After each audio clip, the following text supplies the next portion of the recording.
This is the How You Feel ATM podcast with your host, Shadow and Coca Cure. What up, world? This is Shadow Moon, aka Moondog. And this is Coco Cure, aka Arrogant Ambassador, and you're listening to How You Feel ATM. So, how you doing, Coco? I've seen better days, but you know what? At least I'm alive. Healthy for the most part. And everything's cool. What about you? I'm doing alright. Like, my hands are numb right now. I'm trying to stretch it out. But, yeah, I'm doing fine. I guess. Ow! Okay, I'm good. Don't hurt yourself. I'm good. But, for our opening, For our opening. What? So formal. For our opening act. For our opening act, Oh my god. mm, Well, word in the skies is that United Airlines is dragging people out of seats. There's more to it than that. Way more to it than that. Basically, this happens with all the airlines, especially the commercial ones. They tend to overbook their airplanes. So when that does happen, sometimes the companies, I should say the company officials, will come in and ask for somebody to give up their seat, and they'll get a refund, or they'll actually get money compensation for giving up the seats. Now, in this particular situation, older man, he's about close to 70 years old. He's actually a doctor, and he was selected to be removed from the flight. And the man did not want to leave his seat at all. And that's understandable because he paid for the seat. Tickets for a flight is not cheap at all. So who really wants to get up from a seat that they paid for, and then they may have something to be, to be at. So They have a place to go, and they have things to do, and people to see. But my question is, was there no one on the plane willing to take that compensation? Or was the compensation just not good enough? I mean, somebody on the plane could have been willing to give up their seat. I mean, you're right. And then again, who really wants to give up their seat? Like, they're already on the plane. The flight might...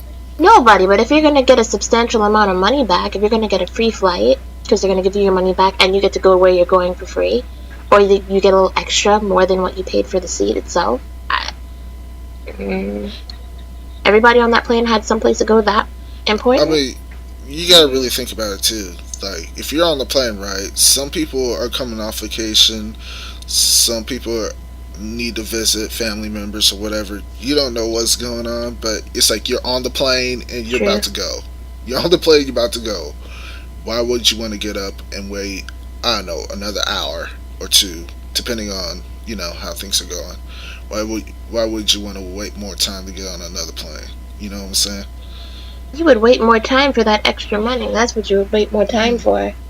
But to me, that's what United Airlines should have done, is to offer more money. But I'm pretty sure it was a max of like $400 or something like that, based on the ticket price. I saw the video, and I don't know. Bruh. I mean, it looked like he hit his head on one of the armrests. So now my thing is this. United Airlines had to pull somebody off the flight. Figuratively, not literally, but they went for the literal route. They had to pull somebody from this flight. They grabbed this 70-year-old man, and now they have to pay him. More than likely he's going to sue, and more than likely he's going to win. Because that was unnecessary force to get that man off that plane. But the video I saw was only about 1 or 2 minutes long. That being said, we don't know what happened before, and we don't know what happened after. Well, we don't know what exactly happened by detail, but there is more video evidence out there right now, and on the video that I've seen, it showed the man sitting down talking to his lawyer on the phone, suggesting that he's going to file a lawsuit against United Airlines based on how he's being treated. Mm-hmm. And while he was talking on the phone with this lawyer, they had police officers asking him to get up. Mm-hmm. And when the man refused to get up, he the I should say the officials was like, "Sir, we're gonna use force to get you off the airplane." And the man on the phone was like, "I'd rather go to jail." Yeah, that's the thing. You gotta make it to jail first. And the way he looked unconscious when they dragged him off, which means he probably hit his head on something. I swore I saw him hit his head on something. I could be wrong. But Or maybe he got hit. I don't know. I have no idea. But I feel like this could have been dealt with in a more diplomatic manner. But now the next question is, were these police officers or were they security? Because if they're top flight security... These are police officials. When they have a situation like that, they usually get police to come in and deal with that type of situation. And then on top of that, if it is overbooked, how come they didn't move the people that were considered overbooked to another flight as opposed to somebody that was already on the plane? You get what I'm saying? That is a good question. And is there no preventative measure to prevent overbooking? You know how many how many seats are on a plane. You know how many people are buying the tickets for the seats. Why isn't there a cutoff point in the system that says, okay, this is the max? Yeah. I mean, planes have been around for a minute, and they haven't been known to be able to accommodate other people. When you hit max, you hit max. There's just no more seats, and nobody's figured out a bit of software or a bit of programming to fix this. This should not be a thing in 2017. Mm-hmm. This should not be a thing since the advent of computers and Microsoft Excel and so on. Microsoft Excel. No, various technologies that you can program into it. This is my cutoff point. Can't go past here. Right. So I don't understand why we're having people dragged off of planes for human error that could have been prevented with technology. I don't know. That's none of my business. Sips tea. And not only that, the backlash, I should say the internet backlash, and obviously once it happens on the internet, it goes to mainstream media, local news and stuff. Once it got there, oh man, people just lost it. But here's the crazy part. Not only did people lost it, but now they are suggesting a hashtag Chinese Lives Matter. What? Yes. What does that have to do with planes? Wait a minute. Huh? First off, the man is not Chinese. He's Vietnamese. So... so that Listen. Oh my god. So you had to prevent a lull there because this is no. I mean, Chinese and Vietnamese lives do matter, but come on now. Oh my gosh. I can't.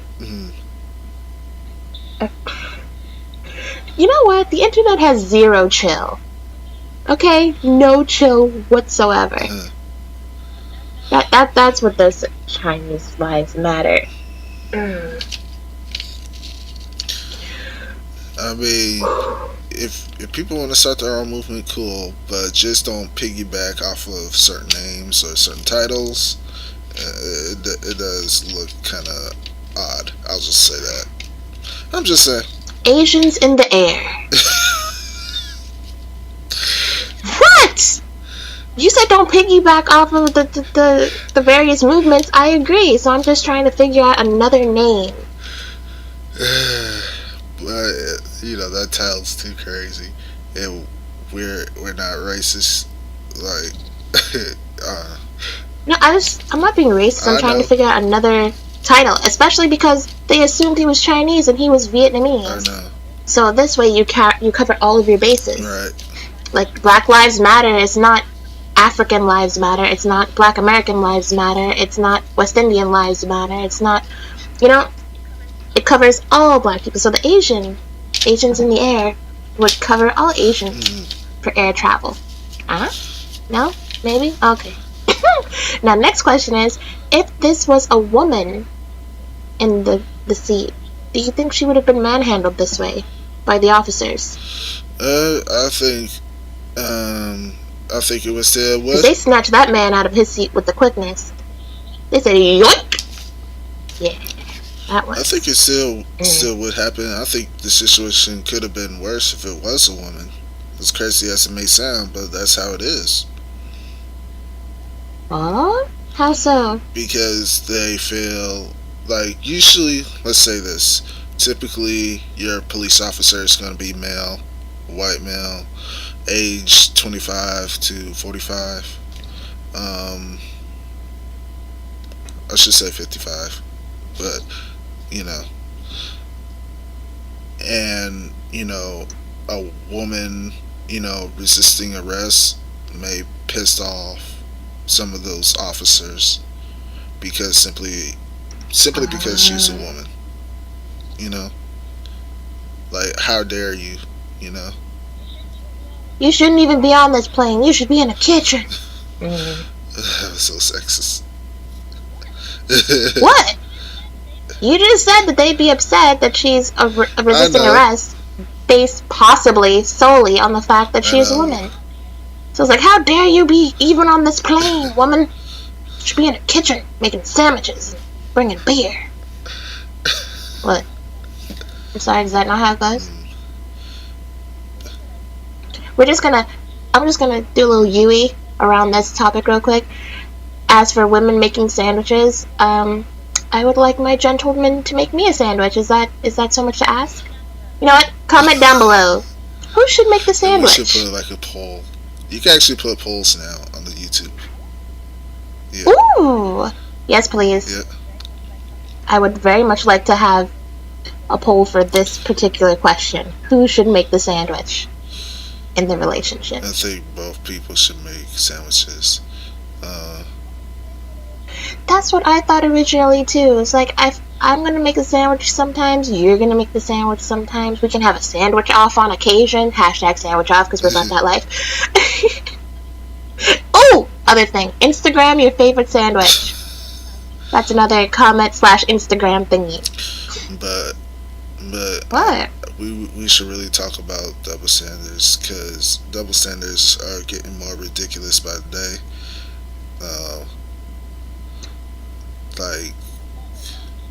Let's start with body count. I said let's start with the body count double standard. Because that there needs to be, it doesn't need to be addressed, but I would like to address it. Dagnabbit. I was talking to a gentleman a good while ago, and his body count, since there is no name here, and no one knows who I'm talking about, I can say it. His body count was 9. I asked him if my body count happened to be 9. Like, what if my body count was 9? His reaction, I wouldn't even be talking to you. I said, so if my body count matched your body count, you wouldn't be talking to me, but I'm meant to talk to you? It was different.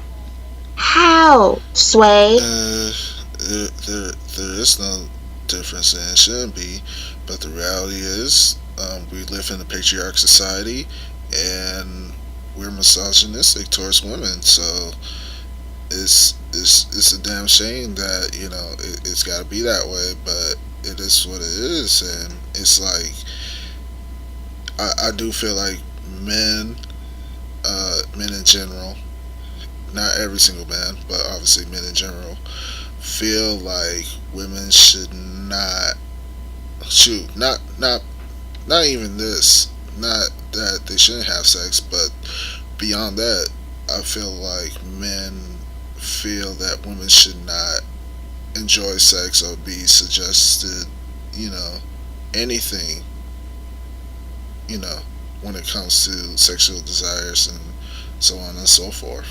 Like it's crazy to me that women can't be, sexually expressive unless it's under, you know, a man's suggestion, if that makes sense. It makes sense, but it makes absolutely no sense because the fact of the matter is, as an adult, as long as you're not hurting anyone, do what you please. Real simple. Mm. I feel like it's real simple. If you're a person and you're not fond of promiscuity, it shouldn't be you're not fond of strictly promiscuous men or strictly promiscuous women. If promiscuity is not your thing, it's promiscuous Mm. people. It's always been the craziest thing. Oh, men are dogs. Yeah, men do this. No, no, I disagree. Women are supposed to be prim and proper and perfect, and there shall be no sexual talk. None. How dare you, woman? But men can be dogs and players and have as many women as they want and talk about their conquests publicly. Am I a fan of sexual talk out in public? Me, myself, personally, no. You're not going to catch me out in a public setting, online or offline, talking about sexual things. Particularly sexual things I may or may not be doing.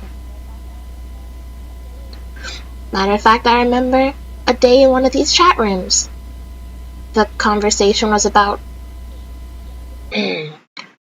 things done with one's mouth.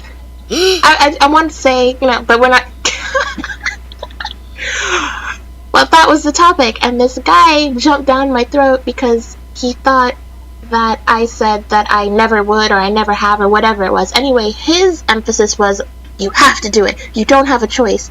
And my question was, you're acting like you would benefit in the event that I agreed with you, that you would be the beneficiary. Bruh! Like, he had way too much. It sounded like he had way too much on the line. That's what it was. It sounded like he had something to gain. He didn't, but that's what it sounded What you like. should have said was, do you do things with your mouth? That's what you should have said. I did. And the answer to him, oh God, his answer was more or less no, unless it's his woman exclusively. To which I said, why are you having intercourse with these women who aren't yours in the first place?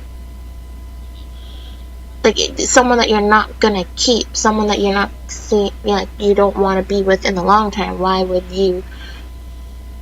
I don't know. Again, different strokes, different folks. People have different experiences and different viewpoints. But if you're not going to keep someone, why do that at all?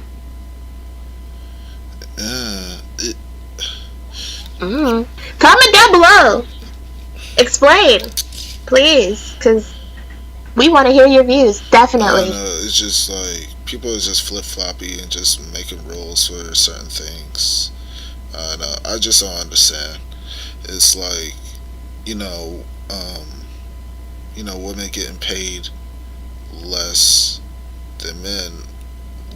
Why is that even a thing? Like, why should it even occur? I mean, if you really want to pay someone less, just pay someone based on the quality of their work. That's how it should be, but it's not. I mean, there's biasness, on who gets hired and who gets fired. It's a whole mess. And especially if you're a woman, like, I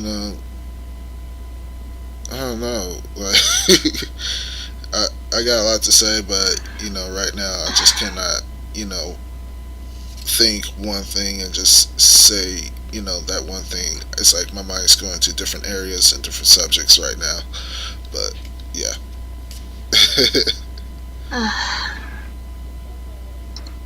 I suppose there are worse things. At least we have the luck and the leisure to be able to talk about random things. There are other people who are not as lucky. So, counting blessings! Huh? Counting the blessings. on the subject of double standards, you ever notice that the WNBA does not get as much light as the NBA? True. And Hmm. I'm not much into sports in general, but that's just weird on the streets. a part of that is Marketing, maybe? not only that, but it's just the whole notion of women playing sports, and it's always going to be compared to, the men. And once that happens, it's like, it's hard. You know. I would love to see. I mean, I know that this is not going to happen in the near future, but I would love to see a set of games that are co-ed. So male teams versus female teams, and or on occasion like a mixed team league. Yeah. I forget who I was talking to about this, but they said if they did that and the women dominated, men would be real ornery about it. I don't know how true that would be, but yeah. Maybe they do that for the NBA All Star instead of all the stars, playing against one another. But they don't really compete. That's the crazy thing. They just like play safe because they don't want anybody to get hurt. You know. Maybe they need to put the WNBA players in there, and that would, spark interest. Maybe. But in speaking of basketball, the NBA playoffs are right around the corner, aka September, not September. What am my mind going to? The playoffs is on Saturday, April the 15th, starting Saturday. Now, Coco, understand that you don't watch basketball at all. I'm not about that sports life. It's not that I don't watch. I might watch on occasion, and I'm not one of those women that's like when they make a basket, goal. I know the difference between a basket and a goal. I know the sport, but I don't follow sports like that. I was told at one point that in order to get a man, one must know everything there is to know about sports. I don't know how true that is. No, you don't have to. However, it is beneficial, if that makes sense. It's like, it's like, that's the other thing. Back to double standards for a millisecond. You want a guy, you have to learn what he's into and get into it. I have never heard one single person tell a guy that he has to get into what the woman's into. I'm not saying that doesn't exist, but yeah, I may have said this already. Sure. But yeah. I mean, yeah, you're right. Like, there's a biasness about that too. Like, man, we did discuss this on the other podcast too. It is sad, and at the same time, it's one of those things. It's a trickery slope. A trippery slope. Yeah. A slippery slope. But back to the NBA. We've got the playoffs coming on Saturday. Yep. Who's playing? That's a long list. Let me just put it like this. Oh. There are 8 teams in the West, and there's 8 teams in the East. They're all playing in the playoffs to win the championship. Each series is 7 games each. Not 7 games. You got to win 4 games to advance to the next round. But there's a total of 7 games per series if it has to go to 7 games. Now, wow. Coco, I'm going to try to do the best I can to, entice you into watching, even though it may not be interesting to you at all. And I'm cool with that if you don't want to watch it either.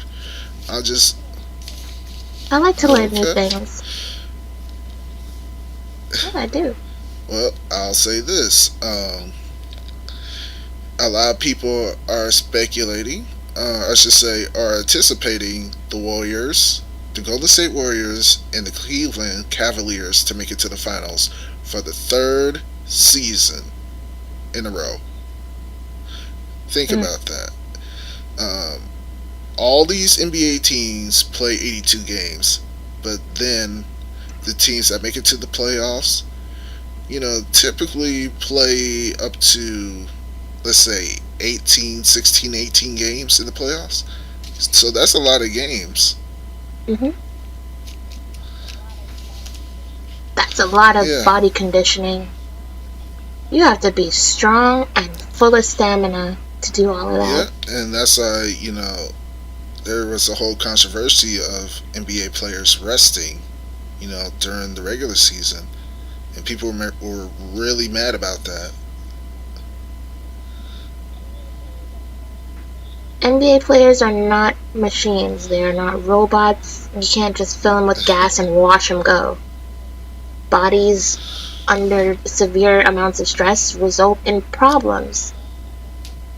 They have to rest at one point, she said, having absolutely no knowledge of the NBA, like, conditioning.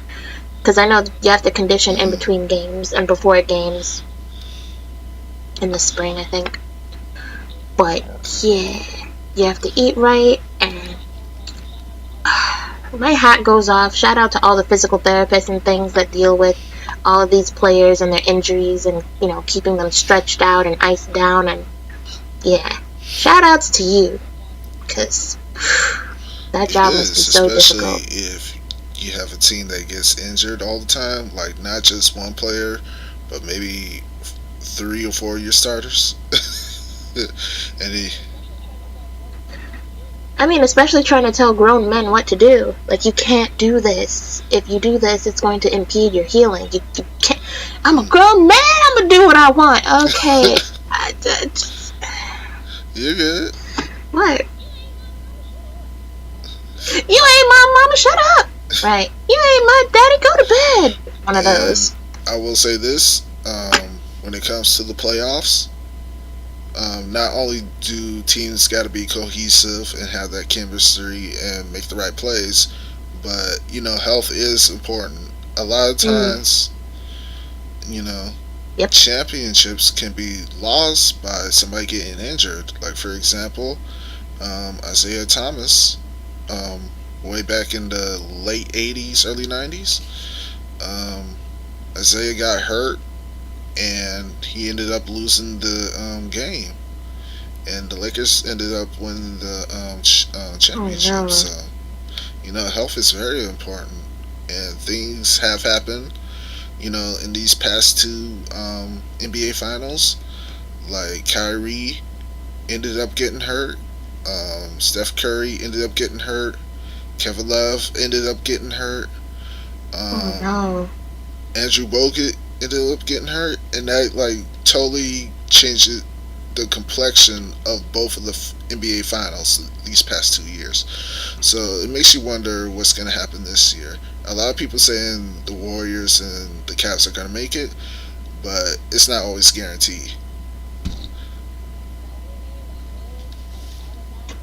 The only name I knew out of all of that was Steph Curry and the Cavaliers and the Warriors. And I just know those two teams. I didn't, yeah. Note to self, learn more basketball-y stuff. All I gotta say is this: is NBA playoffs is very intense. It's very intense than the regular season. So you're gonna see people getting I bet. fouled. You're gonna see people diving into the stands. You're gonna see people score erratically, because this is for Why all is it the more marbles. intense? This is for the championship. Like if you win and get a ring, you solidified in Oh, history no matter what. So, right. huh? I'm sorry. Why is? Ooh. Yeah.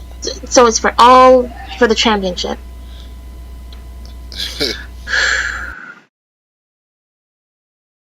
And the championship is more important because. um, like to put it shortly, since we're running out of time, to put it shortly, you win a ring.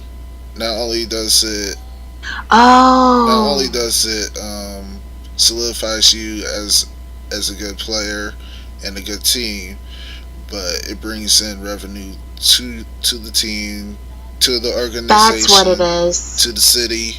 Yeah. It's like Super Bowl, but for basketball, kind of. Yes. Because you get Super Bowl ring, so you also get Yeah. championship ring. Okay, got it. What? Listen, the only ring that I know about is Super Bowl ring. I didn't remember that there was a ring for basketball. Listen here. Make fun of me for my lack of knowledge. See, I really do need to study this. Well, you can study by watching on Saturday, Sunday, and so on and so forth. How long is it? Saturday, Sunday, into, like, that's a lot of games. Remember, 16 teams, 8 in the West, 8 in the East are playing. So there's going to be playoff games just about every single day. So, yeah. Wait, so how long is it? A week? A week worth of games? No, it goes, the playoffs go all the way through June. Oh, okay. So this is going to be a lot of Yep. basketball watching. That's my homework. Watch basketball. And we'll see how much I learn between now and Yep. then. Gee. So that's what we're doing, people. We're watching basketball. Also, in the comments, let us know who you think is going to win the championship The this year. Cavs, the Warriors, the Spurs, Raptors. Lakers are Lakers? not in the playoffs. Or not? See, listen, I'm not cool. I don't know sports. I should know this. This should be. Oh, who am I kidding? I'm not gonna know this. I'm gonna watch it and I'm gonna learn it, and then All I gotta say is that's it. And with that being said, we are out of here. Don't forget to email us at howyoufeelatm@gmail.com. You can check us out on Facebook, and you can check us out on Instagram, even though we're not about that life. Not just yet. Working on it. Be the first. Be the first to comment. Be the first to add us. You can say that you were here before anybody else. It's only 6 of y'all. Hopefully at one point it'll be 600 of y'all. And 6,000 of y'all. If it ever hits 6 million of y'all, if it hits 6 million of y'all, we're gonna have to do something super special. It's a celebration, bitches. What if it hits 6 million? We have to throw a party. If it hits 6 million, we are going to throw a party. We're gonna have to determine whether or not it's gonna be on the East Coast or the West Coast. But yeah. But until Tell your friends, tell everybody. But until then, we'll catch you later, and R.I.P. Charlie Murphy. Aww. Charlie Murphy. Wait, he's dead? Here we go. Wait! You know what? We were gonna sign off, or we're just gonna talk for 2 more minutes. Dead since when? When did this Google? What? You know what? On that note, on that sad note, why didn't you tell me earlier? You know what? F it. Forget it. I thought you knew. I didn't know. You know I'm late to knowing everything. On that note, R.I.P. Charlie Murphy. R.I.P. Charlie Murphy. See y'all later. Bye. Bye.